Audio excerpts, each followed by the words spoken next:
siang untuk kita semua. Saya Juli MPD. Saat ini saya sebagai tenaga pengajar di STKIP Persada Katulistiwa Sintang sejak tahun 2015. Dan hingga sekarang saya aktif dalam bidang Tridharma perguruan tinggi.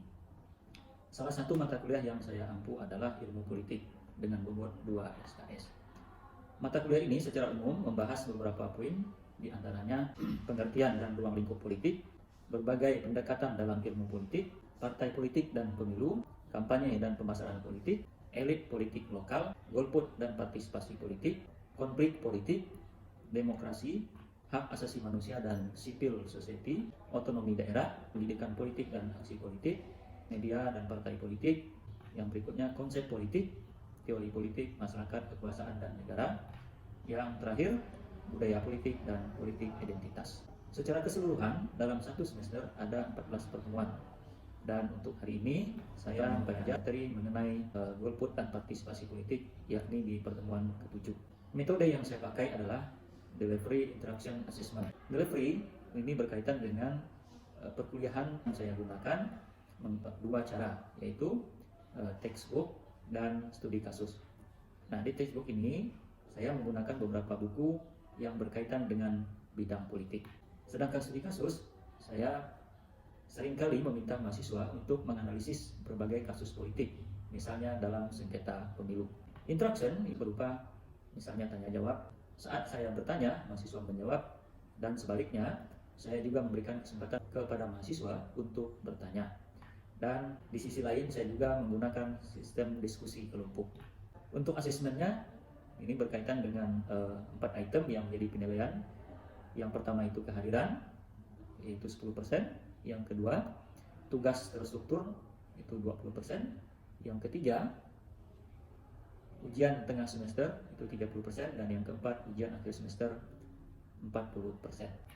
Nah, buku-buku yang saya gunakan antara lain, yang pertama, yang ditulis oleh Idrus Afandi, judulnya adalah Ilmu Kenegaraan, Suatu Studi Perbandingan. Yang kedua, buku yang ditulis oleh Miriam Budiarjo, Dasar-Dasar Ilmu Politik. Dan yang ketiga, buku yang ditulis oleh Hafid Cengara, berkaitan dengan komunikasi politik, konsep, teori, dan strategi.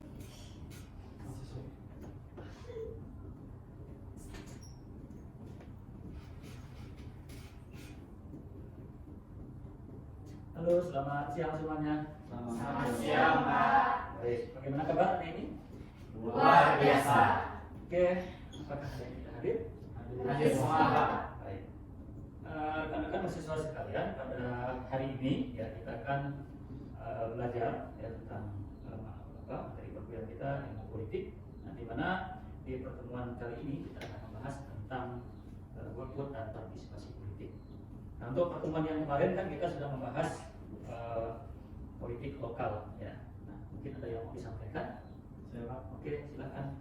Ya baik Pak. Nah, seperti yang kita lihat ada apa yang terjadi terutama di daerah Pak. Nah, kita menentukannya bagaimana kemudian pilkada contohnya bisa berlangsung dengan baik di daerah. Oke, baik. Pilkada itu bisa berlangsung dengan baik. Yang jelas mestinya harus tanpa politik uang, ya kan? Nah, hanya saja memang sulit untuk menghindari itu. Namun bukan berarti tidak mungkin, ya. Nah, artinya begini, kita harus mampu melihat kandidat mana yang betul-betul nanti mampu memperjuangkan misalnya di tingkat lokal, ya, entah itu dewan, entah itu bupati, entah itu gubernur. Nah, artinya kita harus melihat ke sana berkaitan dengan kandidat itu dan juga berkaitan dengan isi-isi. Ya, sebelum kita masuk ke materi, ada yang mau disampaikan? Silakan.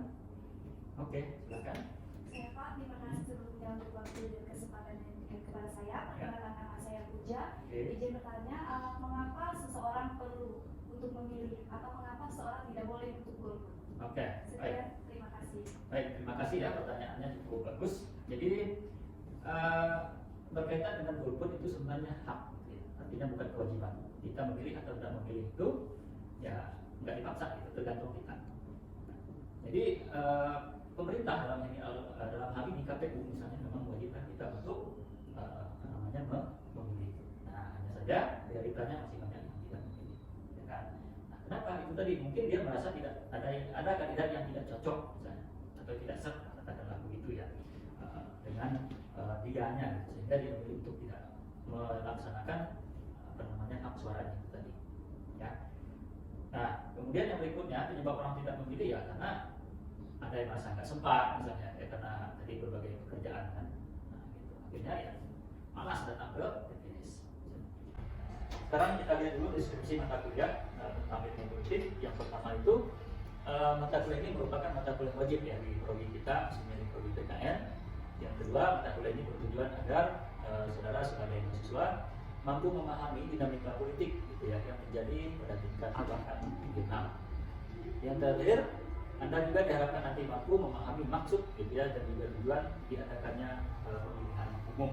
Sedangkan capaian pembelajarannya ada beberapa. Yang pertama itu siswa itu mampu menunjukkan sikap tanggung jawab dan kerjasama gitu, dalam perkuliahan serta implementasinya.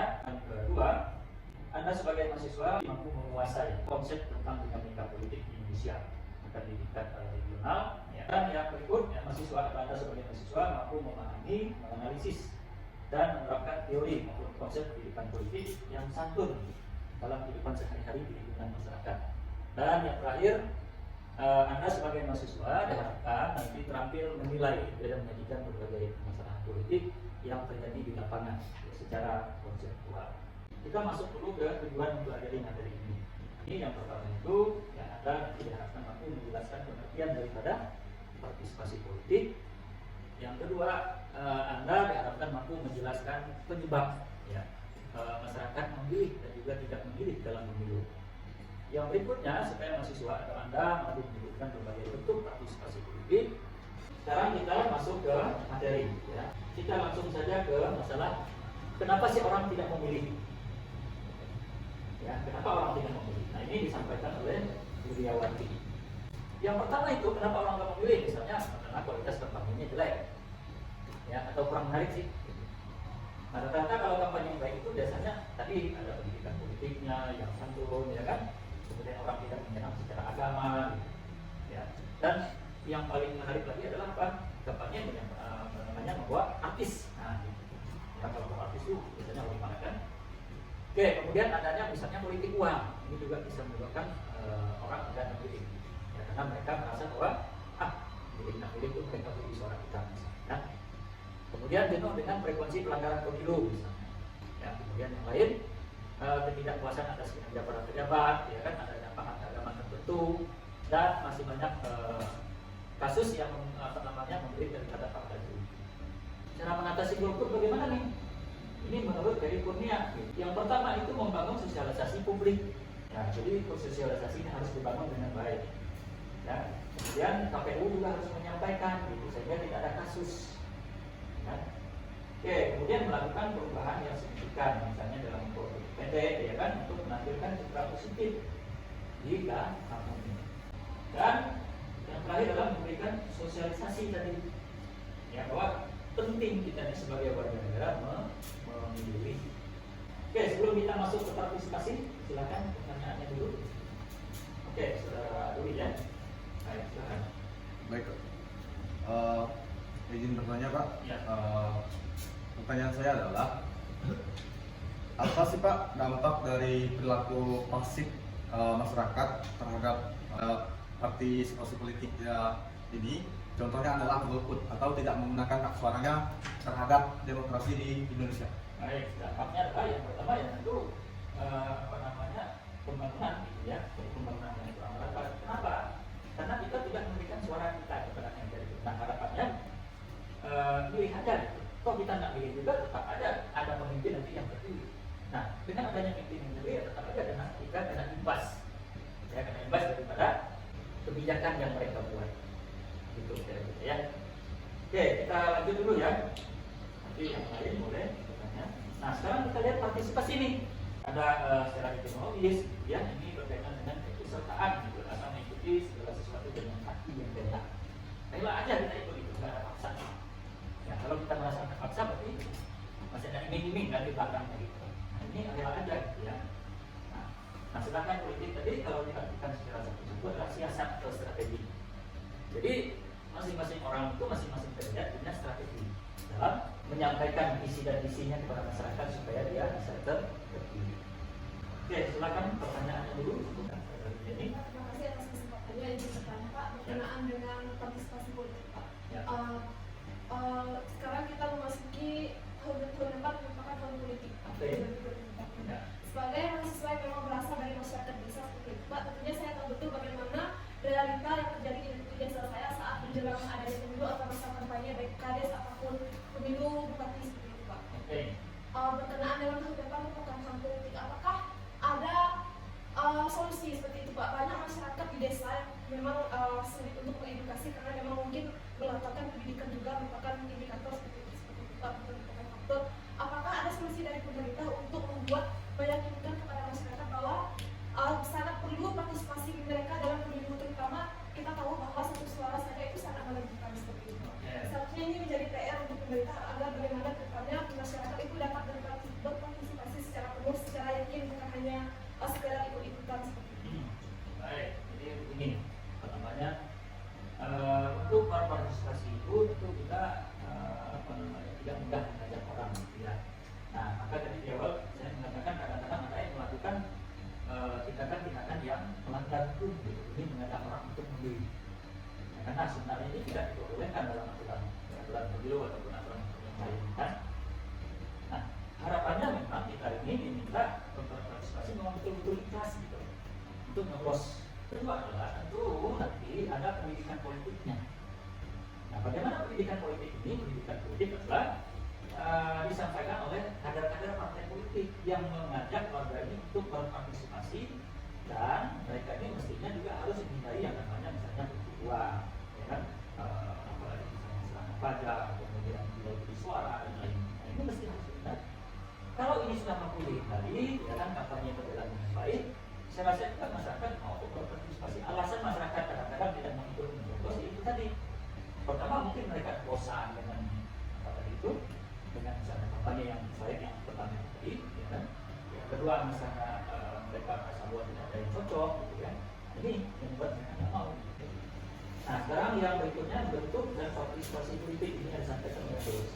Pertama itu bisa pemberian suara, yang kedua itu misalnya ikut diskusi tentang politik. Nah, ini biasanya banyak orang jual kopi menjelang tahun politik seperti yang disampaikan oleh sebagian tadi, banyak orang diskusi tentang politik. Kemudian yang berikutnya misalnya dalam rapat umum, ya kan, keanggotaan aktif bahkan pasif, ya, mencari jalan politik, gitu ya, mencari jabatan politik maksud saya. Dan yang berikutnya menduduki jabatan politik. Sebelum kita lanjut, silakan pertanyaannya. Oke, silakan. Pak, terima kasih untuk kesempatannya. Ya. Di sini saya ingin bertanya soal kaitan dengan partisipasi politik, yaitu di mana melihat bahwa Indonesia merupakan negara demokrasi, yaitu di mana pemerintahannya itu dari oleh dan untuk rakyat sendiri. Kemudian berkaitan dengan hal tersebut, mengapa masyarakat harus berpartisipasi dalam kegiatan politik? Oke, jadi tujuan kita berpartisipasi adalah supaya ikut membangun Indonesia ini.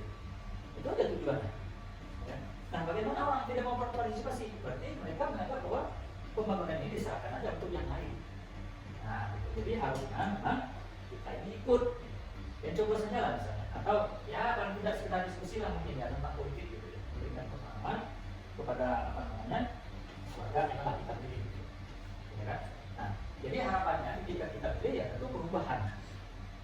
Ya kan? Akan harapan kita itu kan perubahan dari yang kurang baik tadi ke arah yang baik. Itu harapannya. Ya. Jadi saya rasa itu ya harapan dari masyarakat dengan adanya tadi pemilu misalnya yang diadakan 5 tahun sekali ya. Jadi begini mungkin untuk minggu depan, ya kan? Minggu depan kita diskusi tentang sengketa pemilu itu. Jadi nanti sistemnya adalah ada yang jadi kandidat, ada yang jadi kampanye, ada yang jadi tim ses, ya ada yang jadi apa namanya ketua Bawaslu, ya kan, ada yang jadi apa namanya tadi saksi, ya kan, ada yang jadi masyarakat, kemudian nanti ada yang jadi terlapor, ada yang jadi pelapor. Ya, jadi minggu depan itu silakan nanti ketua tingkat saudara dulu ya dikomunikasikan dengan teman-teman. Nanti saya tinggal menunggu apa namanya laporannya dan mudah-mudahan nanti kita bisa praktek di minggu depan. Baik. Ya. Adil Katalino, baca ruminkat saruga, bahasa ingat Kak Jubata. Saya Duli sebagai calon anggota Dewan Perwakilan Rakyat Daerah memohon doa dan dukungan dari Bapak Ibu supaya saya dapat mewakili dan membawa aspirasi daripada Bapak Ibu. Karena apa Bapak Ibu harus memilih saya? Karena saya membawa visi misi sebagai berikut. Visi saya adalah mewujudkan Dewan Perwakilan Rakyat Daerah sebagai lembaga legislatif yang kuat, merakyat, dinamis, dan transparan dalam memperjuangkan aspirasi guna mencapai dengan misi 1. Meningkatkan kualitas, kapabilitas, dan kapasitas anggota Dewan Perwakilan Rakyat Daerah dan elemen Dewan Perwakilan Rakyat Daerah. 2. Meningkatkan optimalisasi fungsi legislasi, penganggaran, dan pengawasan. 3. Meningkatkan partisipasi masyarakat dalam pengambilan kebijakan publik. 4. Mendorong terwujudnya penyelenggaraan pemerintahan yang transparan, bersih, dan akuntabel. Ingat Bapak Ibu, coblos nomor urut 4 atas nama Duli pada pemilu 14 Februari 2024. Adil Katalino, Bacuramin Kak Saruga, Basengat Kak Jubata. Selamat pagi Bapak Ibu sekalian. Saya ucapkan terima kasih kepada Bapak Ibu yang sudah bersedia hadir di tempat ini. Di sini saya sebagai ketua tim pemenangan Bapak Duli yang merupakan calon anggota Dewan Dapil 2. Saya harap Bapak Ibu sekalian untuk mencoblos nomor 4. Jangan lupa pada tanggal 14 Februari 2024 untuk mencoblos Bapak Duli. Hidup nomor 4. Hidup! Hidup nomor 4. Hidup! Hidup nomor 4. Hidup!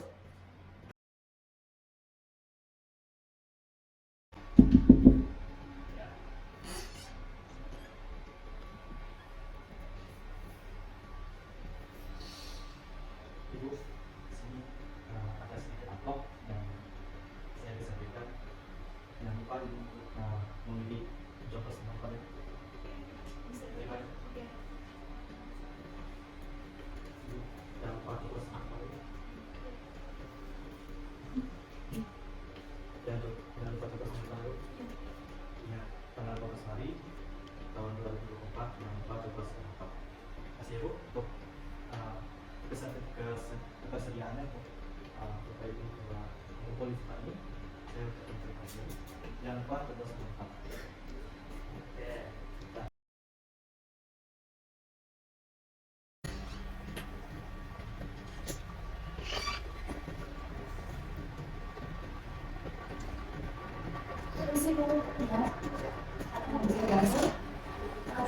Kami dari Kelompok Masyarakat ini melaporkan berkaitan dengan beberapa hari lalu telah dilaksanakan kampanye di desa kami. Lalu kami melihat di sana ada kegiatan itu seperti menggunakan serangan fajar. Jadi di sini kami ingin melaporkan tindakan tersebut ke Bawaslu. Apa yang bisa kita lakukan ya? Buktinya. Oke, baiklah, laporannya saya terima dan saya akan proses lebih lanjut.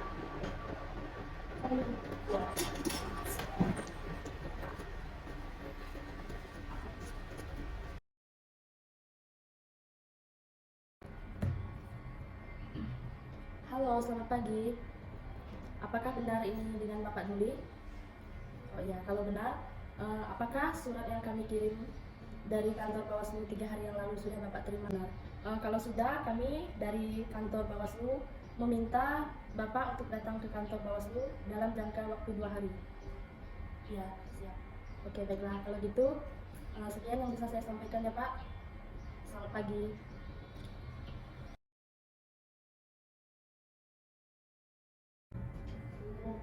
Halo, selamat siang menjelang sore Bu. Ya, apakah benar ini dengan Ibu Mary? Oh ya, baiklah. Begini Bu, jadi saya dari kantor Bawaslu untuk memberitahukan bahwa di jangka waktu 2 hari nanti apakah Ibu bisa datang ke kantor, karena kemarin laporan yang Ibu lapor saya terima. Jadi nanti Ibu datang berdua dengan Pak Heru. Baiklah. 2 hari ya Bu jangka waktunya datang ke kantor. Baik, siap. Kalau begitu saya tutup teleponnya ya Bu. Ya, selamat siang menjelang sore.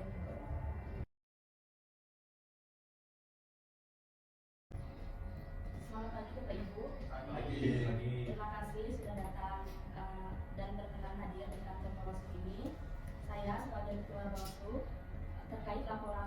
nomor surat yaitu nomor 1 garing 05 garing M4 garing G7 garing 12 dan selanjutnya garing tahun 2023 yang dilakukan oleh kandidat nomor 4 pada saat kampanye di Desa S. Apakah benar untuk Bapak Heru dan Ibu Mary?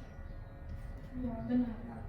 Karena kami langsung menyaksikan saat adanya kampanye dan di saat ketua tim kemenangan dari Dapil 2 yaitu di nomor urut 4 membagikan amplop kepada masyarakat. Baik, mohon maaf, kami sebagai tim pemenangan, kami sangat kontra terhadap tindakan dari Bapak Ibu pelapor karena kami tidak menggunakan serangan fajar. Lalu? Kami sangat tidak terima atas laporan ini. Kami akan menuntut Bapak Ibu ini ke kantor polisi karena telah menyebarkan nama baik dan memfitnah kami. Apakah ada bukti bahwa Anda tidak benar melakukan serangan pajak kepada masyarakat? Karena saya dan Bapak Heru ini melaporkan karena kami sudah punya sudah memiliki buktinya dan kami juga memiliki saksi atas kebenaran dari laporan yang kami berikan kepada kantor Bawaslu beberapa hari yang lalu. Oke, baiklah. Sebentar ya Pak. Sebelumnya boleh saya melihat bukti tersebut lagi? Baik, untuk memperkuat laporan kami tersebut, di sini kami akan menunjukkan buktinya. Tidak Pak.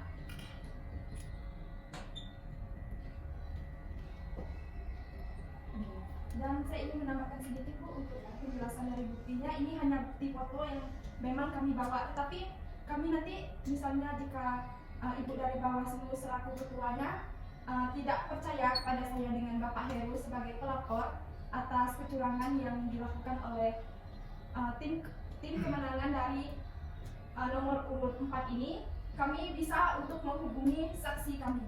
Boleh silakan. Halo Pak, bisa datang ke kantor Bawaslu sekarang? Baik, saya tunggu ya.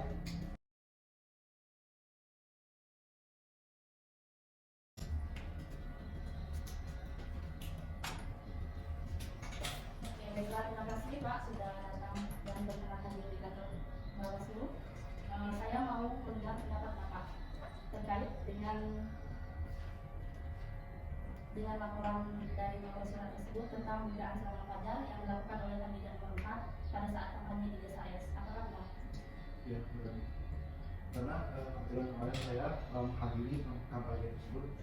Setelah kampanye saya melihat bahwa dari tim ses Bapak Willy, mereka menyerahkan uang yang berupa amplop kepada Bapak itu dari desa. Jadi Ya. Oke, baiklah.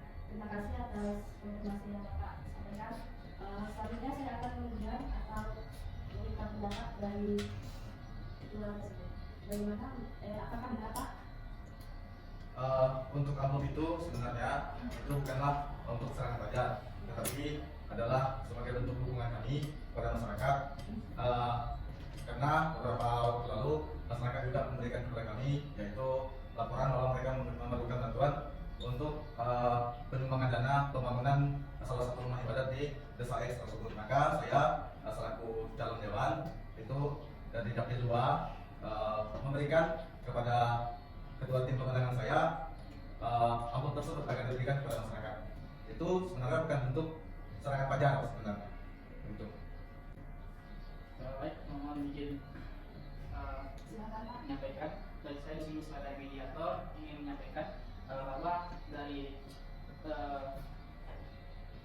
kelompok yang dicurigai atau dilaporkan oleh pelapor mengenai tindak untuk membagikan uang kepada masyarakat di Desa X, bahwa dalam setiap kampanye itu dilarang dalam segala bentuk apapun, dalam bentuk amplop ataupun dalam bentuk lainnya. Nah, hal ini dikarenakan dalam pemilihan itu bersifat bersih gitu ya.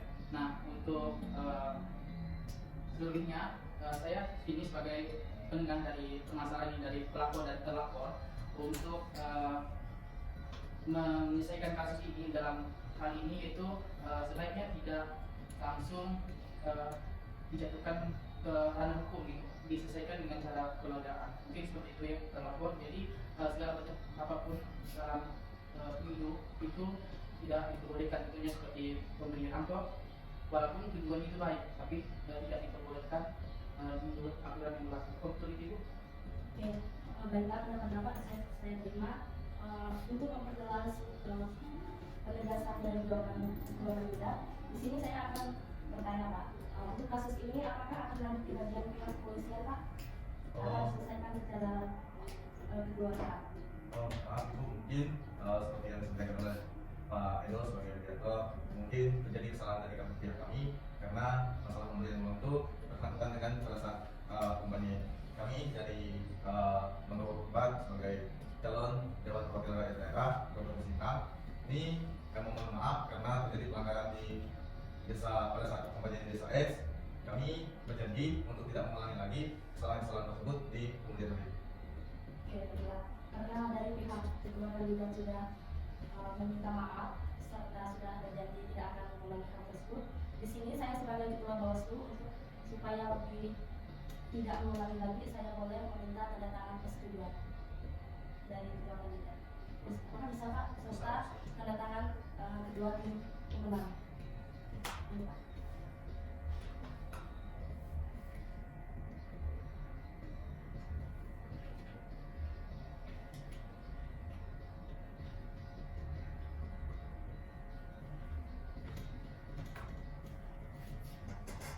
Oke, baiklah, terima kasih. Jadi permasalahan ini yaitu tentang bukti serangan fajar di desa tersebut diselesaikan secara kekeluargaan Pak. Baiklah. Selanjutnya saya meminta pendapat dari pihak pelapor dari masyarakat, yaitu Pak Gaduh Jamudari. Baik Bu, terima kasih.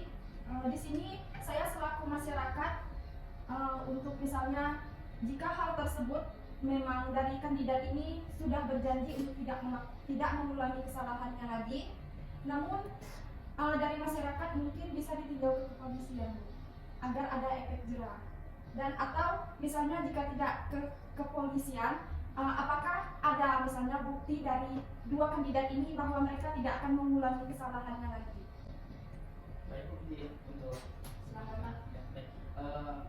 Saran dari saya sebaiknya untuk melengkapi kebenaran atau meyakinkan dari pelapor, lalu kita dari pihak pelapor telah minta maaf terlebih dahulu kepada yang melaporkan bahwasanya yang pelapor ini tidak akan mengulanginya, maka kita sebaiknya membuat sebuah berita acara gitu.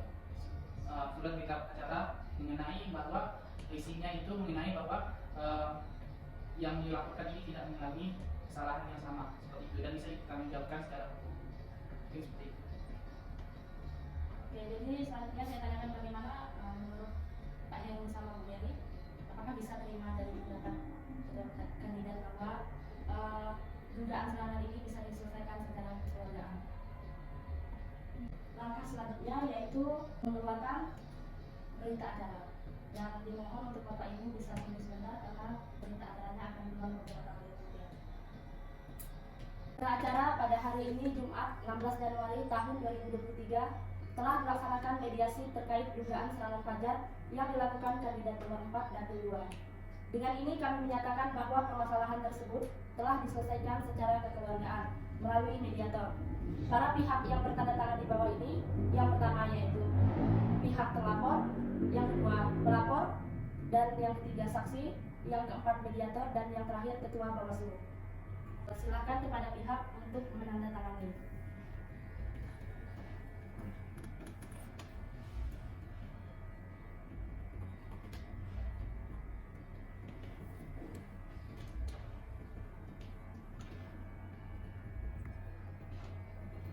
Baiklah, terima kasih.